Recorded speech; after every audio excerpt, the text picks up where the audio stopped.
Okay masters, అందరికీ నమస్కారం. పరమ గురువులైనటువంటి పత్రిజీ గారికి, వంశీ కిరణ్ గారికి పాద నమస్కారాలు. ఈ చక్కటి ప్లాట్ఫామ్ ఏర్పాటు చేసి మనందరికీ అద్భుతమైన అవకాశాలు ఇస్తున్నటువంటి వంశీ కిరణ్ గారికి హృదయపూర్వకంగా కృతజ్ఞతలు తెలియజేసుకుంటున్నాను. ముందుగా ఈరోజు వరల్డ్ మెడిటేషన్ డే సందర్భంగా మనం చక్కగా మెడిటేషన్ చేసుకున్నాము.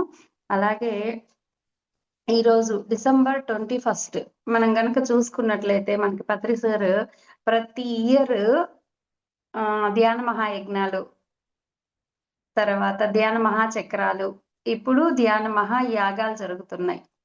ఓకే, ఫస్ట్ ధ్యాన మహాయజ్ఞాలు జరిగేవి. ఇలాగా యజ్ఞం పెట్టినా, యాగం పెట్టినా, చక్రం పెట్టినా, ఏది పెట్టినా సరే డిసెంబర్ 21 నాడు స్టార్ట్ చేసేవాళ్ళు, 31కి ఎండ్ చేసేవాళ్ళు.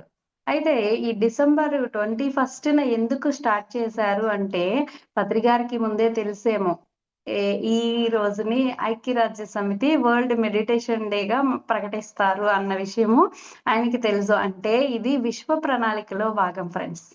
మనందరం ఇక్కడ కలిసాము అంటే అది మామూలుగా జరగలేదు, విశ్వ ప్రణాళికలో భాగంగానే మనందరం ఇక్కడ కలిసాం. కాబట్టి మనందరూ ఆత్మలు అక్కడ డిసైడ్ అయినాయి అన్నమాట. మనందరం ఇక్కడ కలుసుకుందాం, ఇలాగా మనం సజ్జన సాంగత్యం చేద్దాం, మనలో ఉన్నటువంటి మాలిన్యాలన్నింటినీ క్లియర్ చేసుకుంటూ జ్ఞానాన్ని పొందుదాం అన్నది విశ్వ ప్రణాళిక. సో ప్రతిదీ ఇక్కడ జరుగుతోంది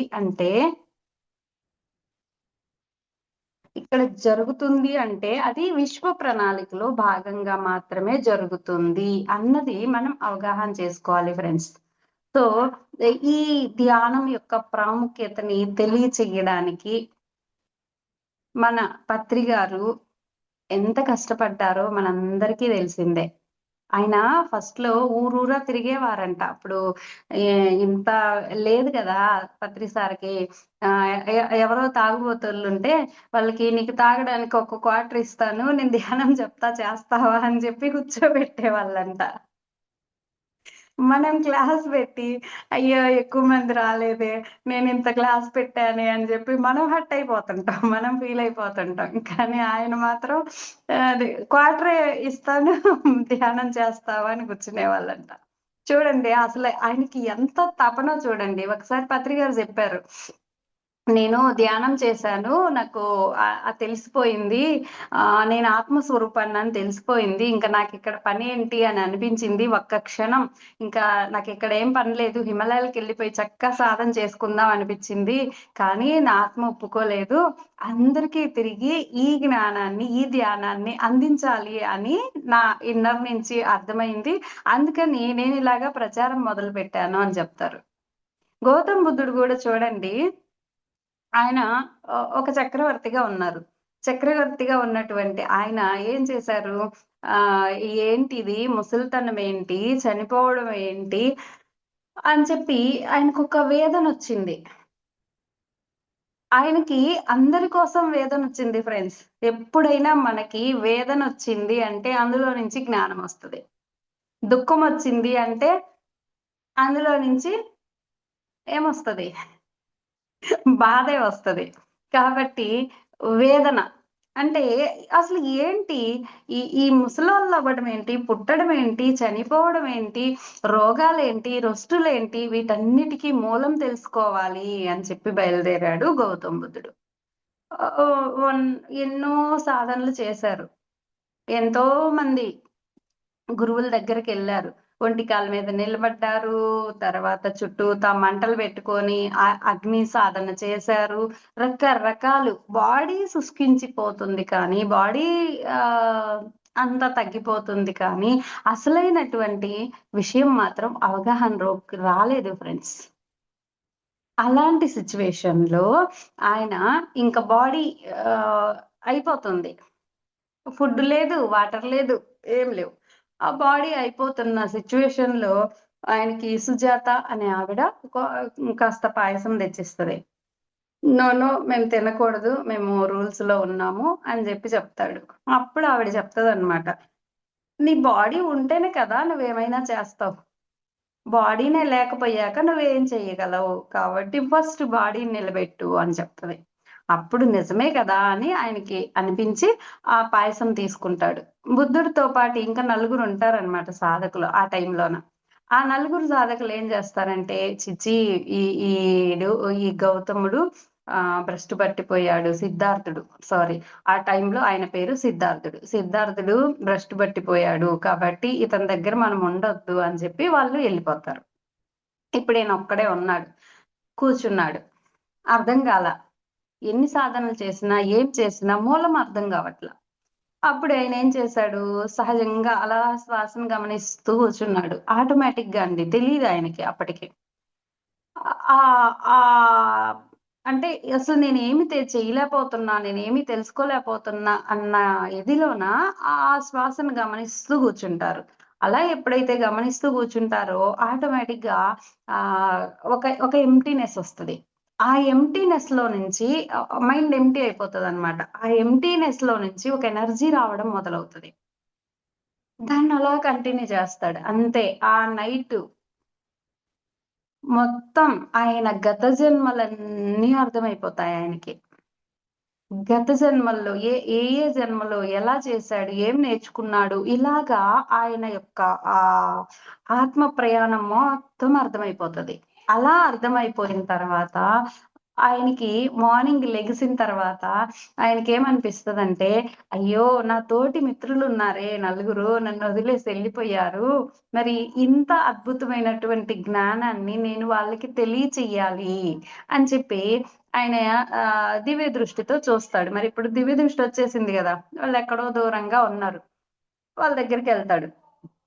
ఎళ్లి చెప్తాడు. ఫస్ట్ వాళ్ళకి చెప్తాడండి వాళ్ళ నలుగురికి. ఆ తర్వాత ఇంకా అంతా కాలి నడకతోనే ఎళ్తూ అందరికి ఈ ధ్యానాన్ని చెప్తాడు. ఆనాపానసతి. ఆ ఆనాపానసతి ధ్యానాన్నే మనకి పత్రి గారు శ్వాస మీద ధ్యాస అన్న విధంగా తీసుకురావడం జరిగింది.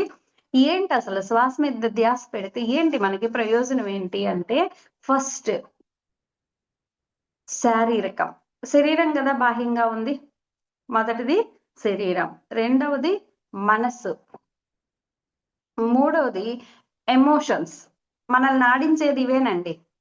Physical body, mental body, emotional body. So, ఎప్పుడైతే ఈ ఫిజికల్ బాడీని అలా కూర్చోబెట్టామో, ధ్యాన సాధనలో ఏం చేస్తాం ఫస్టు ఫిజికల్ బాడీ శరీరాన్ని కూర్చోబెడతాం. అలా కూర్చోబెట్టి మన కళ్ళు మూసేస్తాం. చెవులు మూసేస్తాం. అవునా? నోరు మూసేస్తాం. ఇవన్నీ మూసేసి వాటన్నింటిని లోపలికి చూపుని అలవరుస్తాం వాటికి. ఎప్పుడైతే ఈ చూపుని అలవర్చామో అప్పుడు ఏమవుతదంటే మనసు యాక్టివేట్ అయిపోతది. మనసులో రకరకాల ఆలోచనలు అంటే శరీరాన్ని కూర్చోబెట్టాం. శరీరాన్ని కూర్చోబెట్టగానే నెక్స్ట్ మనస్సు యాక్టివేట్ అయిపోతది. అయ్యో! వీళ్ళేంటో చేసేస్తున్నార్రో బాబోయ్! ఏదో అయిపోతదిరో బాబోయ్! అని చెప్పి దానికి బెంగొస్తది. ఎందుకంటే ఇప్పటిదాకా మనము ఆ మనస్సు చెప్పినట్టు వింటున్నాం గదా! మనసు చేతిలో ఉన్నాం గదా! మరి ఇప్పుడేమైంది? మనస్సుని కంట్రోల్ చేయడానికి, దాన్ని శూన్యం చేయడానికి, దాన్ని ఊరుకోపెట్టడానికి ప్రయత్నం జేస్తున్నాం. దానికి బెంగొచ్చేస్తది. బెంగొచ్చేసి అది ఇంకా ఇంకా విజృంభించడం మొదలవుతది. చూడండి ధ్యానంలో కూర్చున్నప్పుడు ఫస్ట్ 2, 3 రోజులు బానే ఉంటది. 4, 5 రోజులు అయ్యేసటప్పటికి విపరీతమైన ఆలోచనలు, ఎక్కడ లేని ఆలోచనలొస్తాయి. చిన్నప్పటి నుంచి ఏవేవైతే ఉన్నాయో అవన్నీ వస్తాయి. అంటే దాని అర్థం ఏంటంటే మనసు యాక్టివేట్ అయిపోయింది. మనసుని మనం ఇప్పుడు కూర్చోబెట్టాలి. మనసుని కూర్చోబెట్టి, ఆ మనసుని మాయ చెయ్యాలి. మెల్లిగా ఓకే. కాసేపు కూర్చుంటానులే. ఇంకొంచెం సేపు అంతే. అదిగో నిన్ను వాళ్ళట్టన్నారు గదా! పర్లేదులే. మళ్ళీ చూద్దాం వాళ్ళ సంగతి. ఇంకొంచెం సేపు కూర్చుందాం. ఇలాగ దాన్ని మభ్యపెట్టుకుంటూ కాస్త అలవాటు చెయ్యాలి. అలా ఎప్పుడైతే అలవాటు చేశామో, మ మన మనస్సు సైలెంట్ అయిపోతది. ఎప్పుడైతే మనసు సైలెంట్ అయిందో, ఎమోషన్స్ అన్నీ మన చేతిలోకొస్తాయి ఫ్రెండ్స్. కోపమొచ్చింది. కోపమొచ్చినప్పుడు ఏం జేస్తాము? ఇంతకుముందయితే కై కై కై కై అనేస్తాం. కానీ ఇప్పుడు ఓహో! ఇప్పుడు నాకు కోపం వచ్చిందా? ఓకే. ఇక్కడ ఉపయోగించాలా? వద్దా? ఒక ఇన్‌స్ట్రుమెంట్ లాగా ఉపయోగిస్తాం. అంటే మన ఎమోషన్స్ అన్నింటిని మన చేతుల్లోకి తెచ్చుకుంటాం ఫ్రెండ్స్. సో, ధ్యానం చేయడం వల్ల ఫస్ట్ శారీరక ఆరోగ్యం లభిస్తుంది. ఎందుకంటే మన బాడీలో 72,000 నాడులని చెప్పుకుంటాం గదా! ఇవన్నీ శుద్ధవుతాయి. శుద్ధయినప్పుడు శరీరం క్లీన్ అయిపోతది. నెక్స్ట్ మనసు. గందరగోళంగా ఉండేటువంటి మనస్సు. ఈ మనల్ని ఎప్పుడు నిరంతరం ఇబ్బంది పెట్టేటువంటి మనస్సు కూల్ అయిపోతది. సరికాని ఆలోచనలన్నిటిని ఫిల్టర్ చేసుకొని, సరైన ఆలోచనలని మనం చెయ్యడం మొదలుపెడతాము. ఎప్పుడైతే ఈ సరికాని ఆలోచనల్లో నుంచి సరైన ఆలోచనలోకొచ్చామో, వెంటనే మన ఎమోషన్స్ అన్నీ మన చేతిలోకొస్తాయి.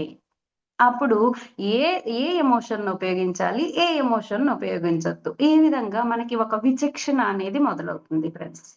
ఇవన్నీ ఎలా సాధ్యమవుతాయి అంటే ఒకే ఒకటి ఏకాగ్రత. సో, ఒక మహనీయుడు చెప్తాడు. నేను యాజ్ ఇట్ ఈజ్ చెప్తాను దాన్ని. ఏంటంటే, ధ్యాన సాధన అనేది ఈ జీవితంలో నీకు నీవుగా ఇచ్చుకునేటువంటి అతి గొప్ప వరం. ధ్యాన సాధన అనేది మన జీవితంలో మనకి మనం ఇచ్చుకునేటువంటి అతి గొప్ప వరమంట. ఇది ఈ ధ్యాన ప్రయాణంలో నీవు నీ యొక్క వాస్తవిక స్వభావాన్ని గుర్తించవచ్చు. సో, ఎప్పుడైతే మన ఈ ధ్యాన ప్రయాణం మొదలుపెట్టామో, మన వాస్తవిక స్వభావం అంటే ఇప్పటిదాకా ఏమనుకుంటున్నాం? నేను చాలా మంచిదాన్ని, నేను ఇలా ఉన్నాను, నేను అలాగున్నాను. మనకెన్నో భ్రమలుంటాయి. అవునా కాదా? ఈ భ్రమలన్నిటిలో నుంచి బయటకొచ్చి వాస్తవిక స్వభావం నీ ఇన్నర్‌లో నుంచి ఎలాంటి స్వభావంలో ఉన్నావు అన్నది నీకు నువ్వు తెలుసుకుంటావు. రమణ మహర్షి చెప్తారు గదా! నిన్ను నువ్వు తెలుసుకో నాయనా, నిన్ను నువ్వు తెలుసుకో నాయనా అంటే నీ ఎమోషన్స్‌లో ఎలా ఉన్నావు, నీ ఆలోచనలలో ఎలా ఉన్నావు, నీ ఆత్మలో ఎలాంటి గుణాలని నువ్వు లాక్ చేసుకొనున్నావు ఇవన్నీ తెలుసుకో అని చెప్తారనమాట. ఎప్పుడైతే మన స్వభావాన్ని మనం గుర్తిస్తామో, అప్పుడు ఏమవుతదో చెప్తున్నాడు చూడండి. తద్వారా నీవు జీవించడానికి, అదే విధంగా మరణించడానికి కూడా అవసరమైన స్థిరత్వము, విశ్వాసాన్ని కనుగొనవచ్చును. సో, ఎప్పుడైతే మన స్వభావం మనకు అర్థమైందో, అప్పుడు మనం జీవించడానికి ఏ విధంగా జీవించాలి? ఏ విధంగా మరణించాలి? మరణం గూడా ఫ్రెండ్స్ మన చేతుల్లోకొచ్చేస్తది. ఏ విధంగా జీవించాలి? ఏ విధంగా మరణించాలి? అన్నది దానికి అవసరమైనటువంటి స్థిరత్వం అనేది, ఇంకా విశ్వాసం అనేది పెరుగుతుంది. మన మన లోపల ధ్యానం ఎప్పుడైతే చేసామో ఆటోమేటిక్‌గా విశ్వాసం పెరిగిందా లేదా మీ అందరికి? కాన్ఫిడెన్స్ లెవెల్స్ పెరిగాయా లేదా? సో, ధ్యానం అనేది జ్ఞానోదయానికి ఒక మార్గం అని జెప్తారు ఆయన. ఇంకా ఇంకా ఏమంటున్నారంటే, మీ మనస్సులోని రహస్య ద్వారాలు తీయడానికి ధ్యానం ప్రధానమైంది. మనస్సులో ఉన్నటువంటి రహస్య ద్వారాలు ఎన్నో ఓపెన్ అవుతాయి. ఇప్పటిదాకా మనం బాహ్యంగా చూస్తాం. ఆహ్, బయట వైపు మాత్రమే ఆలోచిస్తున్నాం. కానీ లోపల ఇంకా మనస్సు దాటి లోపలికెళ్ళినప్పుడు ఏం జరుగుతుంది? మన లోపల ఏముంది? అసలు మనం ఈ ఈ భూమి మీదకి ఎందుకొచ్చాం? ఈ విషయాలన్నీ మనకు తెలియవు. ఎప్పుడైతే ధ్యానం మొదలుపెడతామో అప్పుడు ఈ రహస్య ద్వారాలన్నిటిని తెరుచుకోవడానికి అవకాశాలేర్పడతాయి. ఆ స్థితిలో మనిషి తనకు తానుగా సంక్షిప్త రూపం పొందుతాడు. అదే విధంగా మనిషి అన్ని బాహ్య వ్యాపకాల నుంచి విముక్తి పొందుతాడు. ఎప్పుడైతే మనం ధ్యానం మొదలుపెట్టామో, ఆ రహస్య ద్వారాలనేవి ఓపెన్ అయినాయో, అప్పుడేమవుతదంటే బాహ్య వ్యాపకాల నుంచి విముక్తి పొందుతాం. మనం నిష్కళంక సాధనలు చేసుకుందంతా అదే గదా! బాహ్య వ్యాపకాలు ఏయైతే ఉన్నాయో వాళ్ళలాగన్నారు, వీళ్ళిలాగన్నారు, అదలా జరిగింది, ఇదిలా జరిగింది, అదెందుకు, ఇదెందుకు ఇవన్నీ బాహ్యమైనయే కదా! ఈ బాహ్యమైనటువంటి వ్యాపకాలన్నిటి నుంచి మనం విముక్తి పొందుతాము. అలాంటి ఆత్మాశ్రయ మన స్థితిలో ఆధ్యాత్మిక జీవితం అనే సాగరంలో అతను మునిగిపోతాడు. ఓకే. తద్వారా తమలోని పలు రహస్యాలను ఛేదిస్తాడు. ఎప్పుడైతే ఈ ఆధ్యాత్మిక సముద్రంలో మునిగిపోతాడో, అప్పుడు తనలో ఉన్నటువంటి అనేకమైనటువంటి రహస్యాల్ని ఛేదిస్తాడంట. ఏమేం రహస్యాలు ఛేదిస్తాడు, ఎలాగా అన్నది చూద్దాం ఫ్రెండ్స్. సో, ఈ ధ్యానం అనేది మన లోపలికి మనం ప్రయాణం చేసి, మనలో ఉన్నటువంటి రహస్యాల్ని ఛేదించడానికి ఒక మార్గం. ప్రధానమైనటువంటి మార్గం. ఇది మనం ఇచ్చుకునేటువంటి వరం అంటున్నారు. అయితే ఎప్పుడైతే మనం ఈ ధ్యాన సాధన మొదలు పెడతామో, అప్పుడు మనకేమవుతదంటే ప్రాపంచిక జీవితం, ఆధ్యాత్మిక జీవితం ఈ రెండిటి మధ్య ఒక సమన్వయం ఏర్పడతది. ఇప్పటిదాకా ఏమనుకుంటున్నాం? ఈ కనిపించేదే జీవితం. ఈ కనిపించే ఇంకేమీ లేదు అనుకుంటున్నాం. ఎప్పుడైతే మన లోపలికి మనం ప్రయాణం చేయడం మొదలుపెట్టామో, ఓహో! నేను ఈ శరీరాన్ని కాదా, ఆత్మనా అన్న విషయం ఫస్ట్ అర్థమవుతది. అవునా కాదా? నేను శరీరాన్ని కాదు, నేను మనసుని కాదు. ఎవరిని నేను? చైతన్యాన్ని, శుద్ధ చైతన్యాన్ని అన్న విషయం అవగాహన అవుతుంది ఫ్రెండ్స్. ఇక్కడ ఈ శరీరాన్ని మనం ఒక వాహకంగా ఉపయోగించుకోవడం మొదలుపెడతాం. దీన్నే ఏమంటామంటే ఆత్మ సిద్ధాంతం.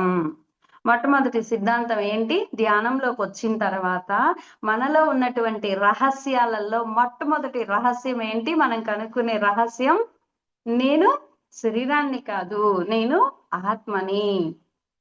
చూడండి, మనము ఒక వాచ్ పెట్టుకున్నామనుకోండి, లేదు ఒక దండేసుకున్నామనుకోండి, లేడీస్‌కి దగ్గరగా చెప్పుకుందాం. ఒక దండేసుకున్నామనుకోండి, ఎవరో వచ్చారు. వచ్చి "నీ దండ చాలా బావుంది" అన్నారు. తీసిచ్చి "ఇది, ఇది నా దండ చూడు" అని జెప్పి ఇస్తాం. తీస్తాం. తీసి పక్కన పెడతాం. ఆహ్, ఏ ఏమని చెప్తాము? "ఇది నా దండ" అంటాం. అవునా కాదా? లేపోతే ఇంకేమన్నా అంటామా?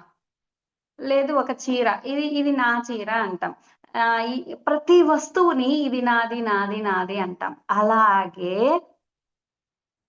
నా శరీరం అంటామా? అనమా? నా ముక్కు, నా కన్ను, నా చెవు అంటాం గానీ, నేను అనం కదా! నేను కన్ను, నేను ముక్కు, నేను చెవు అంటామా? నా కన్ను అంటే అది నాకంటే వేరుగా ఉంది. అవునా కాదా? అంటే ఈ శరీరం నాకంటే వేరుగా ఉందంటే నేననేది ఇంకొకటుంది. అయితే వాడుకలో ప్రతిరోజు మనం వాడుకుంటానే ఉంటాం. నా శరీరం, నా కన్ను, నా ముక్కు, నా చెవు అని. కానీ నేనే అది అనుకోని భ్రమలో పడిపోతాం. నాది అని అంటాము. కానీ నేనేనేమో అని దానిలో కనెక్ట్ అయిపోతాం. అనేటప్పుడేమో నాదంటాం. ఆ ఐడెంటిఫికేషన్ ఎక్కడొస్తుంది అంటే, మనం ధ్యానం చేసినప్పుడు వస్తుంది ఫ్రెండ్స్. మనం ఒక శూన్య స్థితిలోకెళ్ళినప్పుడు ఆ ఫీల్‌ని మనం అనుభూతి చెందుతాము.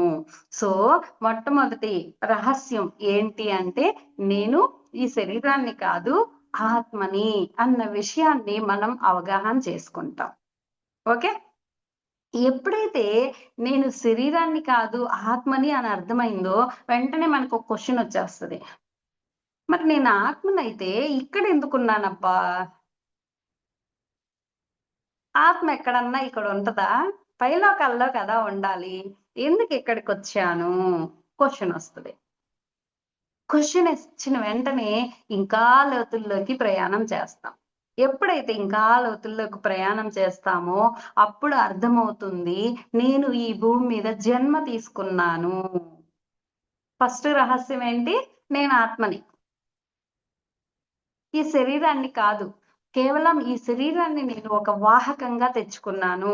ఉపయోగించుకోవడానికి తెచ్చుకున్నాను. కొన్నాళ్ళు ఉపయోగించుకొని దాన్ని పక్కన పెట్టేస్తాను. దీన్నిక్కడ వదిలేసి మళ్ళీ నేను పైలోకాలకెళ్తాను అన్న అవగాహనని మనం తెచ్చుకుంటాం. అయితే ఇక్కడికెందుకొచ్చాను అంటే నేనిక్కడ జన్మ తీసుకున్నాను. ఏం తెలుసుకుంటాం? రెండో రహస్యం ఏంటి? నేను జన్మ తీసుకున్నాను. ఇలాంటి జన్మలు ఇంతకు ముందు ఎన్నో తీసుకున్నాను. జన్మ, పునర్జన్మ అనేది ఉంది అని తెలుసుకోవడమే రెండో రహస్యం ఫ్రెండ్స్. మొదటి రహస్యం నేను ఆత్మని అని తెలుసుకోవడం. ఎప్పుడు? ధ్యాన సాధనలో. మన మనస్సును దాటి మన రహస్యాల్ని ఛేదించడం మొదలుపెట్టినప్పుడు మనకొచ్చేటువంటి మొట్టమొదటి అనుభూతి నేను ఆత్మని. రెండో రెండో రహస్యం ఏంటి? నేను ఈ భూమి మీద జన్మ తీసుకున్నాను. ఇలాంటి జన్మలు అనేకం తీసుకున్నాను. పునర్జన్మ అనేది ఉంది అన్నది మనకు అర్థమవుతుంది. సో, ఫస్ట్ ఒకానొక ఆత్మ భూమి మీదకొస్తే, ఆ ఫస్ట్ వచ్చినప్పుడు ఉన్నటువంటి దాన్ని ఏమంటామంటే జన్మ అంటాం. ఫర్ ఎగ్జాంపుల్ నేను ఒక ఊరికెళ్ళాను. షిరిడీ ఎళ్ళాను. బాబాని చూసొద్దాం అని జెప్పి షిరిడీ ఎళ్ళాను. ఫస్ట్ టైమ్ ఎళ్ళినప్పుడు ఫస్ట్ ఎళ్ళాను గదా! అది జన్మ అన్నమాట. అంటే మీకు అర్థం కావడానికి చెప్తున్నా. ఫస్ట్ భూమిని విజిట్ చేశాము అంటే అది జన్మ. ఆ తర్వాత మళ్ళీ మళ్ళీ వెళ్తూ ఉన్నా. మళ్ళీ మళ్ళీ వెళ్ళి ఇంకా అక్కడ ఉండేటువంటి ప్లేసుల్ని చూస్తూ, వస్తూ, నేర్చుకుంటూ ఉన్నా. దాన్నేమంటామంటే పునర్జన్మలు. అంటే ఫస్ట్ భూమి మీదకి ఆత్మ రావడాన్ని జన్మ అన్నాము. మళ్ళీ మళ్ళీ భూమి మీదకి వస్తూ పోతూ ఉండడానికి పునర్జన్మలు అన్నాం. ఇలాంటి పునర్జన్మలు మనం తీసుకుంటూ ఉన్నాం. ఎందుకు తీసుకుంటున్నాం? అంటే మన ఆత్మ తన జ్ఞానాన్ని ఇంకా పెంచుకోవడం కోసం అనేక జన్మలు తీసుకొని వచ్చి పాఠాలు నేర్చుకుంటూ వెళ్తూ ఉంటుంది. ఒక పిల్లాడిని స్కూల్‌కి ఎందుకు పంపిస్తాం మనము? పాఠాలు నేర్చుకోవడానికే గదా! ఫస్టు ఎల్‌కేజీ జాయిన్ జేస్తాం. ఎల్‌కేజీ జాయిన్ జేస్తే వాడు ఏమన్నా చేయనీయండి మనం అంటామా? చిన్న పిల్లోడు వాడికి తెలీదు. ఆడుకొని, పాడుకొని, నిద్రపోని, పాస్ పోసుకొని ఇంగేమన్నా చేయని ఏమనం. ఎందుకంటే తెలియదు. యూకేజీకొచ్చాడు. కాస్త పెద్దయ్యాడు. ఇప్పుడు చిన్నగా కొంచెం కండిషన్స్ మొదలవుతాయి. అవునా కాదా? ఆ తర్వాత ఫస్ట్ క్లాస్‌కొచ్చాడు. ఇంకా కండిషన్స్ పెరుగుతాయి. సెకండ్ క్లాస్‌కి ఇలాగ క్లాసులు పెరిగే కొద్దీ వాడి కండిషన్స్ పెరుగుతాయా లేదా?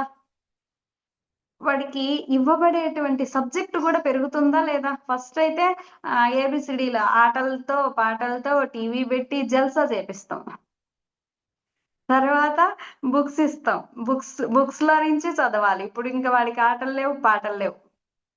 ఇలాగా పెరిగే కొద్దీ సబ్జెక్టు పెరుగుతుంది. కండిషన్స్ పెరుగుతాయి.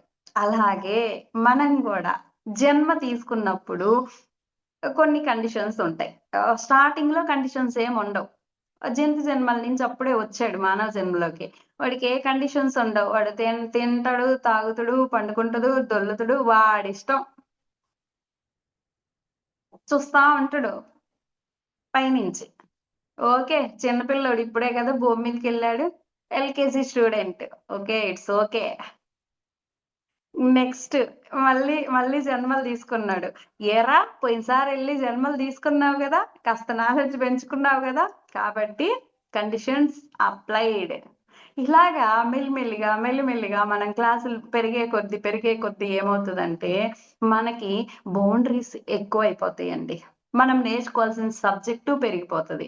ఇప్పుడు మనము ఏం చేసినా సరే పెరిగే కొద్దీ జాగ్రత్తలు పెరుగుతూ ఉంటాయి. జాగ్రత్తగుండాలి. ఫస్ట్ క్లాసోడికున్నంత ఫ్రీడమ్ 10థ్ క్లాసోడికుంటదా? ఉండదు. అలాగనమాట. సో, మనం కూడా నాలెడ్జ్ పెంచుకుంటూ ఉన్నప్పుడు ఫస్ట్ మంచి, చెడు అన్నది తెలీదు. అప్పుడు ఓకే. తెలుసుకుంటాడులే. ఇంకా తెలుసుకుంటాడు. ఇలాగ ఒక 500 జన్మల దాకా మనకి కొంతవరకు ఎక్సెప్షన్ అనేది ఉంటదనమాట. ఆ తర్వాత ఇంకా జన్మలు మనం పెంచుకునే కొద్దీ నాలెడ్జ్ పెరిగింది కదా! మరి తెలిసింది గదా! తెలియక చేస్తే ఓకే. తెలిసి గూడా చేస్తున్నావా? ఇప్పుడు నీకు తెలిసింది గాబట్టి, నువ్వు ఆ కర్మలన్నింటిని డిజాల్వ్ చేసుకోవాలి. దొంగగా ఉండి ఎంతమందిని చంపావురా నువ్వు? ఫస్ట్ జన్మల్లో 500 జన్మల దాకా మనకి పనిష్మెంట్స్ ఏమి ఇవ్వరు. ఎందుకంటే వాడికి తెలీదు కాబట్టి. అప్పుడు నువ్వు అలా చేసావు గదా! మరి వాళ్ళని చంపావు గదా! వాళ్ళని బాధ పెట్టావు గదా! వాళ్ళ డబ్బులు లాక్కున్నావు గదా! వాళ్ళ ఆస్తులు లాక్కున్నావు గదా! కాబట్టి అవన్నీ నీకు కర్మలయ్యాయి. సో, నువ్వు ఆ కర్మల్ని తీసుకొని భూమి మీదకెళ్ళు అని జెప్తారండి. ఈ జన్మ, పునర్జన్మ పరంపరలో మన పునర్జన్మలు పెరిగే కొద్దీ మన కర్మలు గూడా పెరిగిపోయి ఉంటాయి. వాటన్నింటిని అనుభవిస్తూ ఉండడానికి భూమి మీదకి రావాలి. ఇది రెండవ రహస్యం. ఇక మూడో రహస్యంలోకొచ్చేటప్పటికి, ఓహో! భూమి మీద అనేక రకాలైనటువంటి పాఠాలు నేర్చుకోవడానికొచ్చానా అని జన్మ, పునర్జన్మలో నేర్చుకుంటాం. నేర్చుకున్న తర్వాత ఇప్పుడు ఆ పాఠాలు ఎలా నేర్చుకుంటున్నాము? గతంలో నేను రాంగ్ జేశాను. ఒక లెక్క రాంగ్ జేశాడు. మళ్ళీ ఇప్పుడేంటి రెక్టిఫై జేయాలి. అలాగే గతంలో నేను తప్పు చేశాను కదా! దాన్ని రెక్టిఫై చేసుకోవడానికి, దాన్ని ఆ అనుభవం పొంది, ఆ జ్ఞానాన్ని నేర్చుకోవడానికి నేనిప్పుడు మళ్ళీ భూమి మీదకెళ్ళాలి అని అర్థం చేసుకొని, దాన్ని గతంలో మనం ఏదైతే చేశామో దాన్ని ఇప్పుడు తీసుకొని రావడాన్ని కర్మ, కర్మఫల సిద్ధాంతం. కర్మఫలం అనేది ఒకటుంటుంది అన్న రహస్యాన్ని మనం ఛేదిస్తామండి. మనం కర్మ ధ్యానం చేసి ఏం తెలుసుకుంటున్నాం? గతంలో నేను ఈ కర్మ చేశాను. అందుకే నాకు ఈ నొప్పొచ్చిందండి. అర్థమవుతుందా లేదా? నా మొగుడు నన్నిప్పుడు చావబాదుతున్నాడంటే, గతంలో నేను ఇంకొకళ్ళని చావబాదాను. అందుకే ఇలాగ తెచ్చుకున్నాను. అర్థమవుతుందా లేదా? కర్మ, కర్మఫల సిద్ధాంతం. నేను మీకు నమస్కారం పెట్టాననుకోండి. మళ్ళీ మీరు నాకు తిరిగి నమస్కారం పెడతారా లేదా? నేను తిట్టాననుకోండి. మీరు నమస్కారం పెడతారా? తిడతారు. నేను ఏది చేస్తానో తిరిగి మీరు అదే చేస్తారు. అదే ఇస్తారు.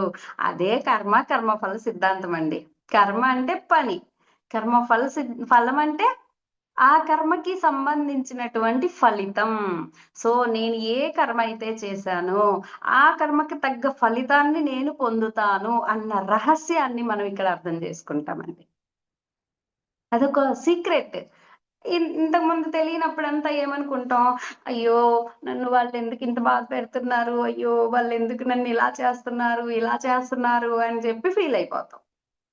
ఎప్పుడైతే ఈ రహస్యం అర్థమైందో వెంటనే కిడ్నీ ఫెయిల్ అయింది. ఫెయిల్ అవ్వగానే అయ్యో! గతంలో నేను ఎవరికో ఏదో చేశానురా బాబోయ్! దాని ఫలితాన్ని నేనిప్పుడు అనుభవిస్తున్నాను. ఇలా ఎప్పుడైతే అవగాహన అవుతదో మన బాధలు 50% పోతాయండి. నేను చేసిందే గదా! నాకొచ్చింది. నాది తిక్క కుదిరిందిలే. మనకే అర్థమవుతది. అప్పుడేమవుతది? ఆహా! నేను చేసిందే వచ్చింది కాబట్టి, ఇప్పుడు నేను రియలైజేషన్‌లోకొస్తే, నన్ను నేను మార్చుకుంటే, నాకు క్షమాభిక్ష దొరుకుతుంది. యూనివర్సల్ లాలో, యూనివర్సల్ కోర్ట్‌లో నేను రియలైజేషన్ చూపిస్తే, అప్పుడు జడ్జి గారు నాకిప్పుడు ఇవ్వబడినటువంటి శిక్షని కాస్త తగ్గిస్తారు. ఇంకా మార్చుకుంటే, అప్పుడు దాన్ని కొట్టేస్తారు. ఆ కేస్‌ని కొట్టేస్తారు. ఎవరు జడ్జి గారు? మహాదేవుడు. అందుకనే మనం మహాదేవుడికి కనెక్ట్ అయ్యి, దేవుడా! మహాదేవా! నేను తప్పు చేశానయ్యా! నేను ఒప్పుకుంటున్నానయ్యా! నన్ను క్షమించయ్యా! అని అడుగుతున్నాం రోజు. అదే విపాక ప్రక్రియ. చేస్తున్నాం గదా! అయితే ఇక్కడ ఇంకొక చిక్కుందండి. ఒక పక్కేమో మహాదేవా! నేను తప్పు చేశానయ్యా! నన్ను క్షమించయ్యా! అంటాం. ఈ పక్కేమో మళ్ళీ కొత్త తప్పులు చేస్తా ఉంటాం. ఏమవుతది? ఒరేయ్! నోటితోనేమో నన్ను క్షమించు అన్నావు. చేత్తోనేమో వాడిని కొడుతున్నావా? దాన్ని హింసిస్తున్నావా? ఇంక నీలో రియలైజేషన్ ఏదిరా? అప్పుడేమవుతది? మన కర్మ క్లియర్ అవుతదా? రియలైజేషన్ అన్నది ఎప్పుడైతే వచ్చిందో 3 చోట్లండి. మనస, వాచ, కర్మణ. మనస, వాచ, కర్మణ. మనస అంటే ఏంటంటే మనసులో అంటే నాకు ఒక పెయిన్ వస్తుంది, బాధొస్తుంది, లేదు నన్ను ఎవరో ఇబ్బంది పెడుతున్నారు. ఇంట్లో వాళ్ళేనండోయ్ బయట కాదు. బయటదైతే మళ్ళీ నిష్కళంకలోకెళ్ళిపోతది. ఓకే. తప్పించుకోలేనిది. గుర్తుపెట్టుకోండి. తప్పించుకోలేనిది. తప్పించుకోలేనిదొస్తుందంటే దేవుడా! తప్పించుకోలేనిది చేస్తున్నాను అంటే నేను గతంలో ఎవరినో బాధ పెట్టాను అని ఎవరైనా అడిగినప్పుడు, ఏంటమ్మా ఇంత బాధపడుతున్నావు అన్నప్పుడు నోట్లో నుంచి నేను గతంలో ఏదో ముదరిష్టం చేశానులెండి. అందుకే అనుభవిస్తున్నా. వాచ. మనసులో దేవుడా! నేనప్పుడు అది చేశాను గాబట్టే ఇప్పుడిదొచ్చింది. మనసా. కర్మణ. బాబోయ్! నేను అప్పుడు అలా చేశాను గాబట్టి, ఇది అనుభవిస్తున్నాను గాబట్టి, ఇప్పుడు నేను మంచి కర్మలు చేసుకోవాలి. ఇలాగా మూడిట్లో అండి. మనస, వాచ, కర్మణ. మనసులో పెయినొచ్చినప్పుడు మనసులో ఫీలేం రావాలి? మొగుడు కొట్టినప్పుడు ఫీలేం రావాలి? గతంలో నేనెవరినో బాగా సావబాదానబ్బా! అందుకే వీడిని తెచ్చుకున్నా కొట్టించుకోడానికి. మనసులో ఆ ఫీల్ రావాలి. వాచ మాటల్లో, ఏంటమ్మా మీ ఆయన మరీ అలాగా కొట్టేత్తన్నాడు. గతంలో నేను గూడా చేశానండి. నేనేం తక్కువ గాదు. అదే నేనిప్పుడు మళ్ళీ రిపీట్ అయింది నా లైఫ్‌లో. వాచ. కర్మణ. ఇక మీదట నేనెవరిని బాధ పెట్టనండోయ్! నేను మంచి పనులే చేస్తానండోయ్! అని చెప్పి మంచి పనులు చెయ్యడం. ఎవరైనా బాధపడుతూ ఉంటే వాళ్ళకి హెల్ప్ చెయ్యడం. ఇది కర్మణ. ఇలాగ మనస, వాచ, కర్మణలో ఎప్పుడైతే మళ్ళీ 3 రావాలి. పశ్చాత్తాపం, పరివర్తన, ప్రాయశ్చిత్తం. ఉర్రే! నేను చేశాను గాబట్టే. అయ్యో! వాళ్ళెంత బాధపడుంటారో పశ్చాత్తాపం. పరివర్తన. గతంలో తెలియక నేనేదో చేశాను. ఇప్పటినుంచి నన్ను నేను మార్చుకుంటున్నాను. ప్రాయశ్చిత్తం. గతంలో నేను చేసిన తప్పుకి ఇప్పుడు నేను దానికి తగ్గటువంటి ప్రాయశ్చిత్తం అంటే దాన్నేమంటరు? సేవ, సర్విస్ చేస్తాను అని చెప్పి మనము పశ్చాత్తాపం, పరివర్తన, ప్రాయశ్చిత్తంలో ఉండాలి. ఇంతకుముందు ఒక సినిమా పేరు గుర్తులేదు గానీ, నాకు ఒక సినిమా చూసాను. ఆ సినిమాలో ఏమవుతదంటే, ఒక ఫ్యామిలీ ఉంటదనమాట. ఆ ఫ్యామిలీని హీరో ఆ ఫ్యామిలీలో ఉండే మెయిన్ అతన్ని చంపేస్తాడనమాట. ఏదో గొడవల్లో చంపేస్తాడు. కేసవుతది. కోర్ట్‌కెళ్తారు. కోర్ట్‌కెళ్ళిన తర్వాత జడ్జి గారు అక్కడ పనిష్మెంట్ ఇస్తారు. యావజ్జీవ కారాగార శిక్ష విధిస్తారు. అప్పుడు ఆ ఇంటి ఇల్లాలు అడుగుతదనమాట. ఏమండి జడ్జి గారు, మీరు యావజ్జీవ శిక్ష విధించారు. దానివల్ల మాకేంటండి లాభం అంటది. లాజిక్ ఆలోచించండి. వాడేమో జైల్‌లో శిక్ష అనుభవిస్తున్నాడు. వాడు అయ్యో! నేను చంపానే అని వాడు అటు సైడ్ ఫీల్ అవుతుంటాడు. వీళ్ళు మరి ఇంటి యజమాని చనిపోయాడు. సంపాదించే వ్యక్తి చనిపోయాడు. మరి వీళ్ళు సంపాదన లేక వీళ్ళు ఎంత బాధపడాలి? ఆ పెయిన్ అనుభవిస్తారు గదా! హ్మ్. వాడిని కోర్ట్‌లో జైల్‌లో ఎయడం వల్ల మాకేంటంటే లాభం అని అడుగుతది. అప్పుడు జడ్జికెలుగుతది నిజమే కదా! అని. అప్పుడు ఎ ఏం తీర్పిస్తాడో తెలుసా? నువ్వు ఆ ఇంటి యజమానిని చంపేసావు గాబట్టి, నువ్వేం చెయ్యాలంటే వాళ్ళ కుటుంబ భారం మొత్తం నువ్వు మొయ్యాలి అని జెప్తాడనమాట జడ్జి. వచ్చి ఆ ఇంట్లో అన్ని చాకిరీలు జేసుకుంటా, అన్ని జేస్తా, వాళ్ళకి కావాల్సినవన్నీ సమకూరుస్తా ఉంటాడు. సమకూర్చలేదంటే మళ్ళీ పనిష్ చేస్తారు. జైలుకెళ్ళాల. కాబట్టి ఈయనేం జేస్తాడంటే, నిజమే నేను తప్పు చేశాను. పాపం ఆ ఫ్యామిలీ అతన్ని దూరం చేసుకొని ఎంత ఇబ్బంది పడుతుంది. పశ్చాత్తాపం. ఇక మీదట నేను ఎవరిని ఇలాంటి పనులు బాధ పెట్టొద్దు. హీరోలో వస్తదనమాట ఆ మార్పు. బాధ పెట్టొద్దు, పరివర్తన, ప్రాయ ఇప్పుడు ఈయన వాళ్ళకి కావాల్సినవన్నీ సమకూరుస్తా ఉన్నాడు గదా! అప్పుడేంటి నేను వాళ్ళకి అలా చేశాను గాబట్టి, నేనిలా హెల్ప్ చేసి దాన్ని ఫుల్‌ఫిల్ చేసుకుంటాను. సేవ చేసుకునే భాగ్యమొచ్చింది. ఆ ఫీల్‌తో ఆ హీరో అలా చేస్తాడండి. నిజంగా ఆ జడ్జిమెంట్ అనేది అద్భుతంగా ఉంది. ఇలాగా మనం కూడా యూనివర్సల్‌లో ఎప్పుడైతే పశ్చాత్తాపం పడుతూ, పరివర్తనలో ఉంటూ ప్రాయశ్చిత్తం జేసుకుంటామో, అప్పుడు మన కర్మ ఫలం మారిపోతుందండోయ్! కర్మ మారింది గదా! ఇక్కడ. మన పనులన్నీ మారిపోయాయి గదా! సో, కర్మఫలం మారిపోతుంది. ఎప్పుడైతే ఈ ఈ రహస్యం నా కర్మే నాకు తిరిగొచ్చింది అన్న రహస్యం మనం తెలుసుకుంటామో, అప్పుడు దాన్ని మనం డిజాల్వ్ చేసుకోవచ్చు అన్న రహస్యం మనకు అర్థమైపోతది. ఇది మూడో రహస్యం ధ్యాన సాధన ద్వారా. నెక్స్ట్ 4గో రహస్యంలోకెళ్ళిపోదాం. మళ్ళీ ఇక్కడ ఒక చిక్కుంది. నేను తప్పు చేశాను. అయ్యో! ఇలా చేశాను. అయ్యో! అలా చేశానని ఏడ్చుకుంటూ డిప్రెషన్‌లోకెళ్ళిపోతాం. ఇదొక ప్రాబ్లమ్ ఉంది. కానీ మనము అలా డిప్రెషన్‌లోకి ఎళ్ళకుండా, ఓకే. నేనప్పుడు ఇలాంటి తప్పు చేశాను. అంటే ఒక పిల్లోడు పరీక్ష రాసాడు. పరీక్షలో 20 మార్కులొచ్చాయి. ఓకే. 80 మార్కులు పోయాయి. ఇప్పుడు ఏమనుకోవాలి? ఆ పిల్లోడు మామూలుగా అయితే మనం ఫెయిల్ అయిపోయాడు. 35 వస్తేనే కదా పాస్. సో, వాడు ఫెయిల్ అయ్యాడు అని చెప్పేస్తాం. కానీ ఆధ్యాత్మికతలో ఎప్పుడైతే ఈ రహస్యాన్ని మనం అర్థం చేసుకుంటామో, స్పిరిచువల్‌లా అర్థం చేసుకుంటామో, అప్పుడు మనం ఏం అర్థం చేసుకుంటామంటే, ఓహో! వాడు ఈ సబ్జెక్ట్‌లో 20 మార్కుల వరకు నేర్చుకున్నాడు. ఇంకా 80 మార్కులు నేర్చుకోవాల్సిందుంది. ఇంకెక్కడండి ఫెయిలు?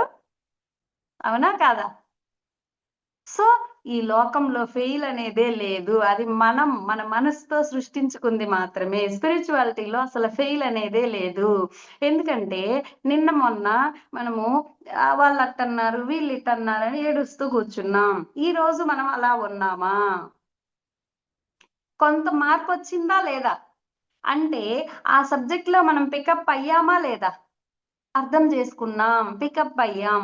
అయితే దీనికి ధ్యానాన్ని ఎప్పుడైతే జోడించామో, సజ్జన సాంగత్యాన్ని ఎప్పుడైతే జోడించామో అప్పుడేమైంది? ఇంకా ఇంకా అవగాహన పెరిగింది. ఇంతకుముందైతే ఒక జన్మ పట్టేది. ఒక సమస్య నుంచి బయటికి రావడానికి. అయితే ఇప్పుడు ధ్యాన సాధన ద్వారా ఏం చేస్తున్నాం? ఒక్కొక్క సమస్యని టక దాటుకుంటూ ఎళ్ళిపోతున్నాం.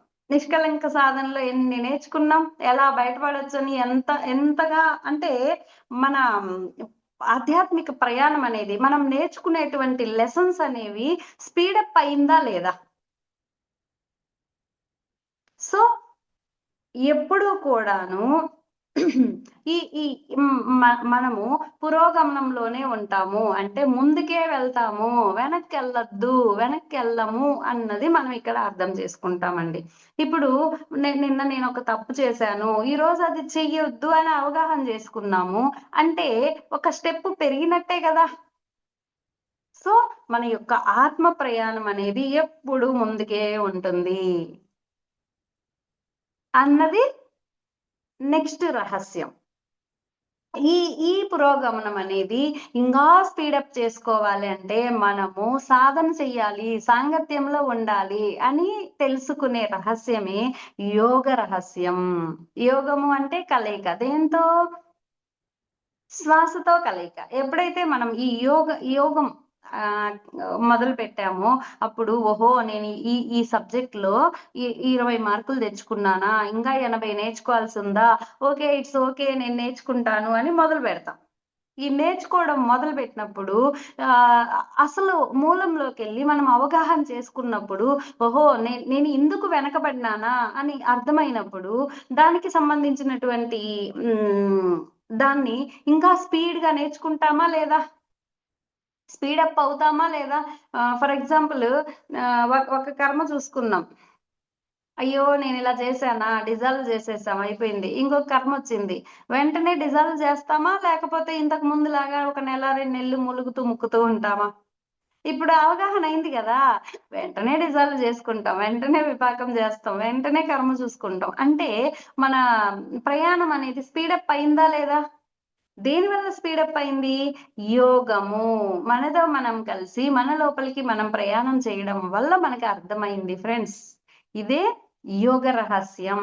అంటే మన పురోగమనం అనేది, మనం ముందుకెళ్ళడం అనేది, మనం ధ్యాన సాధనతో కనెక్ట్ చేసినప్పుడు స్పీడప్ అవుతుంది అని అర్థం చేసుకోవడమే యోగము. సరే. ఇలా స్పీడప్ అవుతూ ఉంటాం. ధ్యానం చేస్తూ ఉంటాం. మనకి తెలియకుండానే కొత్త ప్రదేశాలు చూస్తూ ఉంటాం. మనందరికీ అనుభవమే అది. డ్రీమ్‌లోకెళ్ళి కొత్త ప్రదేశంలోకెళ్తాం. అదేంటి భూమి మీద ఎక్కడా చూడలేదే అనుకుంటాం. అంటే దాని అర్థం ఏంటో తెలుసా? వేరే ప్లానెట్‌లోకి వెళ్ళామండి మనం. ఓకే. ఒక వింత జంతువుని చూస్తాం మనం. ఒరేయ్! భూమి మీద నేనెప్పుడు చూడలేదే ఇది అనుకుంటాం. అంటే ఇంకొక ప్లానెట్‌కెళ్ళాము. ఒకసారి నాకొక విజనొచ్చింది. ఏంటంటే ఒక పెద్ద చెట్టుందండి. ఆ చెట్టుకి పువ్వులు ఒక వెరైటీగా ఉన్నాయన్నమాట. ఇలా అవి దానికి అవుంటాయి గదా! మధ్యలో పుప్పొడి అవుండేయి. అవి ఇలా ముందుకొస్తున్నాయి. కాంతి కిరణాల్లాగా అన్నమాట. ఇలా ముందుకొస్తున్నాయి, వెనక్కెళ్తున్నాయి. ముందుకొస్తున్నాయి, వెనక్కెళ్తున్నాయి. ఒరేయ్! ఇదేంది భలేగుందే! ఎప్పుడు చూడలేదే అని జెప్పి అనుకుంటున్నా నేను. మెలుకువొచ్చేసింది. అంటే వేరే ప్లానెట్‌లోకి వెళ్ళి అక్కడ ఉన్నటువంటి ఆ అద్భుతాన్ని చూసొచ్చాం. ఇప్పటిదాకా ఏమనుకుంటున్నాం? నా జీవితం ఇంతవరకే. ఈ భూమి మీద ఉండేదే మనకి తెలుసు. మన జీవితంలో మన చుట్టూ ఉండేయే మనకు తెలుసు. ఎప్పుడైతే ఈ ధ్యాన సాధన ద్వారా అనేక ప్లానెట్స్ చూస్తామో, అనేక ప్లేసుల్లోకెళ్తామో, రకరకాల వ్యక్తుల్ని చూస్తామో, మీకందరికీ అనుభవమే అయ్యుంటది. వ్యక్తులు డ్రీమ్‌లో ఇలాగే ఉండరు. కొన్నిసార్లు ఇంత ఇంత చిన్నోళ్ళలాగా కనిపిస్తారు. ఇంకా కొన్నిసార్లు కలర్స్ మారి కనిపిస్తారు. వింత వింతగా ఉంటారు. ఈ వింత వింత అనుభవాలన్నీ మనం ఎప్పుడైతే చూసామో అప్పుడు అర్థమవుతుంది మనకి. ఓహో! నా ఈ భూలోకం ఒక్కటే లోకం. నా జీవితం ఒక్కటే జీవితం అనుకున్నాను. కాదు. అనేక లోకాలున్నాయి. నాకే అనేక జీవితాలున్నాయి అన్న విషయాన్ని మనం అర్థం చేసుకుంటామండి. ఇలాగా ఇంకొక రహస్యాన్ని మనం తెలుసుకుంటాం. సో, ఎప్పుడైతే ధ్యాన సాధన చేస్తామో, అప్పుడు మనము ఫస్ట్ తెలుసుకునే రహస్యం ఏంటంటే, నేను ఈ శరీరాన్ని కాదు ఆత్మని. అయితే ఆత్మనైతే ఇక్కడికెందుకొచ్చాను? అప్పుడు రెండో రహస్యాన్ని ఛేదిస్తాం. జన్మ తీసుకున్నాను. మళ్ళీ ఇప్పుడు నేను పునర్జన్మెత్తాను. నాకు బోలెడన్ని జన్మలున్నాయి. నెక్స్ట్ తెలుసుకునే రహస్యం ఏంటంటే, ఎందుకిన్ని జన్మలెత్తాలి? మళ్ళీ పునర్జన్మలు ఎందుకెత్తాలి అంటే, పాఠాలు నేర్చుకోవడం కోసం, ఆత్మ అనుభవాలు పొందడం కోసం. ఈ అనుభవాలు పొందుతున్నప్పుడు అనేక కర్మలు చేస్తూ ఉంటాం. అనేక పనులు చేస్తూ ఉంటాం. దానికి తగ్గట్టుగా మనం చేసినటువంటి కర్మకి తగ్గ ఫలితాన్నే మనం అనుభవిస్తూ ఉంటాం. కర్మ, కర్మ ఫలం అనేది ఉంటుంది అన్నది మూడో రహస్యాన్ని మనం తెలుసుకుంటాం. మరి కర్మ ఫలంలో నుంచి మనం అనుభవాలు నేర్చుకుంటూ, మనము మన జీవితాన్ని ముందుకు తీసుకెళ్తూ, మన ఆత్మ ప్రయాణాన్ని ముందుకు తీసుకెళ్తున్నాము అని అవగాహన చేసుకుంటాము అంటే పురోగమనం అవుతున్నాము. నేను ఆత్మని అని తెలుసుకున్నాం. జన్మ ఉంది, పునర్జన్మ ఉందని తెలుసుకున్నాం. కర్మ ఫలం ఉంటుందని తెలుసుకున్నాం. నెక్స్ట్ ఎప్పుడు ఆత్మకి పురోగమనమే ఉంటుంది. ముందుకే ఎళ్తుంది అని తెలుసుకుంటాం. నెక్స్ట్ ఈ పురోగమనాన్ని వేగవంతం చెయ్యాలంటే ధ్యానంతో కనెక్ట్ చెయ్యాలి అన్నది అర్థం చేసుకుంటాము. ఇది యోగము. యోగం ద్వారా మన ఆత్మ ప్రయాణాన్ని స్పీడప్ చేసుకోవాలి అని మనం అర్థం చేసుకుంటాం. నెక్స్ట్ అనేక లోకాలు. ఈ ఒక్క లోకమే కాదు అనేక లోకాలున్నాయి అన్న అవగాహన పెంచుకుంటాం. అలాగే మనకి కూడా ఈ ఒక్క జీవితం కాదు అనేక జీవితాలున్నాయి. అనేక ప్లానెట్‌లలో మనం జీవితం గడుపుతూ ఉన్నాము అన్నది మనం అర్థం చేసుకుంటాం ఫ్రెండ్స్. ఇలాగా ఎప్పుడైతే ధ్యానం చేస్తామో అప్పుడు మనకి ఈ రహస్యాలన్నీ అర్థమైపోతాయి. మనస్సులోని రహస్య ద్వారాలు తెరుచుకొని, ఇవన్నీ మనం అర్థం చేసుకుంటూ మన ఆత్మ చైతన్యాన్ని విస్తారం చేసుకుంటాం ఫ్రెండ్స్. అనేక జన్మల్ని మనం తగ్గించుకుంటాము. సో, ఈ వరల్డ్ మెడిటేషన్ డే రోజు మన ఆత్మ జ్ఞానాన్ని పొందడానికి 6 రకాలైనటువంటి రహస్యాల్ని మనం తెలుసుకున్నాం. Thank you masters. Thank you.